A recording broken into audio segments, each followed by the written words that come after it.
kaixo, bideo honetan lurrengo limitea ebatziko dugu, ikusten dugu isa infinitura doan bezalako limite bat da, goian daukagu polinomio bat eta behian beste polinomio bat. Adierazi dizuet, infinitu zati infinitu bezalako indeterminazioa dela. Infinitu zati infinitu bezalako indeterminazioetan normalean ez nahi sartzen goiko infinitua plus minus den eta bekoa plus minus den, berdin izaten zaigu, bale? Azkenean, minus infinitu zati infinitu indeterminazioa edo infinitu zati minus infinitu indeterminazioa guztiak dira antzekoak eta modu berdinan ebazten dira, bale? Beraz, horretan ez nahi sartuko. Esan nahi duena da, goikoa infinituki handia edo txikia dela eta bestea baita ere, bale? Orduan, hemen daukagu, begiratzen baldin badugu, infinituen propietateak ikusiz, daukagu infinitu kubora, horrek esan nahi du infinitu kubora infinitu dela, biderkatzen dugu minus iru batekin, horrek adierazten dugu, hori minus infinitu izango dela, goikoa minus infinitu izango dela, hemen ikusten dugu, infinitu karratura, hau izango litzateke adibidez, minus infinitu, ez da, ikusten dugunez, hau izango zen minus infinitu, minus bat, goikoa izango zen minus infinitu, problemarik gabe. Eta hemen behan daukagu, sei zati isa kubo, dela infinitu bider infinitu bider zenbaki bat positiboa dena, hau izango zen plus infinitu, eta hau baita ere minus infinitu. Kausenetan infinitu hau isa kubo denez isa karratu baina handiago, infinitu hau izango da hau baina handiago, beraz, infinitukan infinitu behiratzen dugunean hau denez handiagoa, hau infinitu geratuko zen. Esan bezala, berdin zaigu infinitu zati infinitu edo minus infinitu zati infinitu indeterminazioa. Guztiz berdinak dira eta guztiz berdin ebatziko ditu. Baina, zue jakiteko, gertaitekela eta ez harteko histeria batean, bale? Osa, guztiz berdina dela, bale? Orduan, zelan ebatziko dugu? Orain arteko bideoetan bezala, egongo da, metodo zehatz bat, zeinetan gogoratu egin bar dena beti da. Behiratu bai goian eta bai behian, ze osagaik daukan berretzailerik handiena. Kasu honetan ikusten baldin badugu, osagai honek eta honek bia daukate isa berriru, eta da handiena.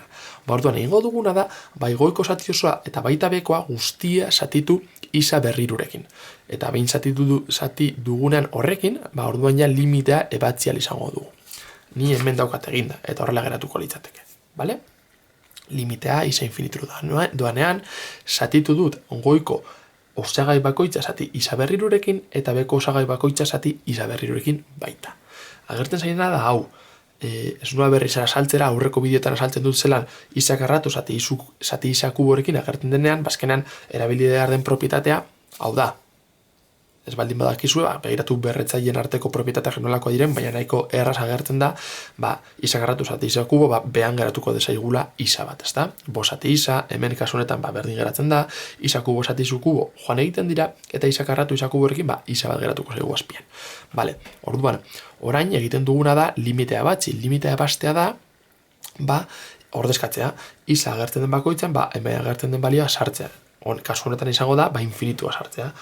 Burura karri, zenbaki bat zati infinitu edo minus infinitu horren emaitza 0 dela. Beraz, hauek guztiak 0 bihurtuko ditugu. Beraz daukagu, minus iru, ken 0, ken 0, 6, ken 0.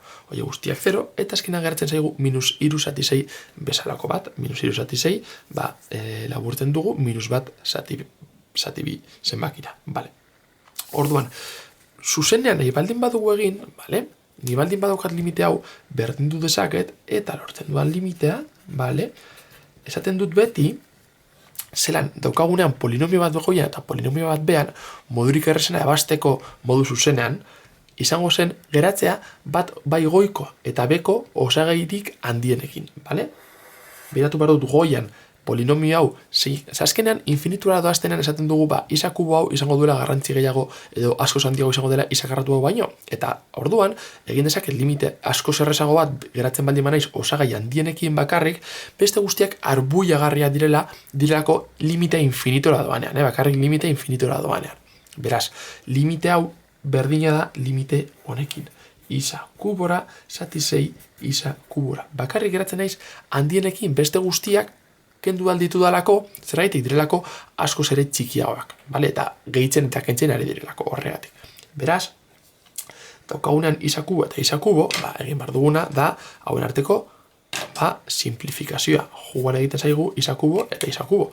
Beraz, geratzen naiz limite batekin, isa infinitura doanean, minus iru zati 6. Aurreko bideo batean, asaltzen dut zelan, daukadanean limite bat berdin zain nora doan limitea, eta hemen daukanean konstante bat, zenbaki bat, berdin zaigu nora doan limitea. Limite honen emaitza izango da zenbakia. Ze normalean egiten dugu funtzioen limiteak, eta funtzioen limiteak egiterakoan, egiten duguna da, funtzioa da isaren menpekotasuna daukana. Orduan isa sartzen dut, ordezkatzen dut. Baina kasu honetan hemen ez daukat isarik, ezin dut ordezkatu. Beraz, limite hau izango da -3/6 konstantea. Konstante baten limitea da konstante horren balioa, eta ez gara liatzen. Beraz, hemen ikusten duguna da, honen emaitza hau dela. Esan bezala, modu zuzenean egiterakoan begiratu behar dugu, polinomioen maila handiagoa, azkenean, polinomioaren maila zehazten da bere berretzaile handienarekin. Polinomio honen maila 3 izango zen, eta honena 3 baita ere. Orduan, geratzen gara bere osagairik handienarekin bakarrik, maila ematen dion osagaiarekin, eta gero begiratzen dugu. Goiko handiena baldin bada, orduan limitea infinitura joango da. Behekoa baldin bada handiagoa, orduan 0ra. Kasu honetan berdinak direnez, simplifikatu egiten dira, eta begiratu behar ditugu da zeintzu diren hor dauden koefizienteak. Kasu honetan -3/6 izango zena, -3/6, irakasle bat ikusten baldin badau, directamente hartuko pistola eta tiro bat botako izu buruan. -3/6 beti -1/2. Zenbat alditan kendu dizkizu bete puntuak, simplifikazioak edo laburpen hauek ez egitagatik, bale? -1/2 izango zen emaitza. Eta, horrela geratuko litzateke.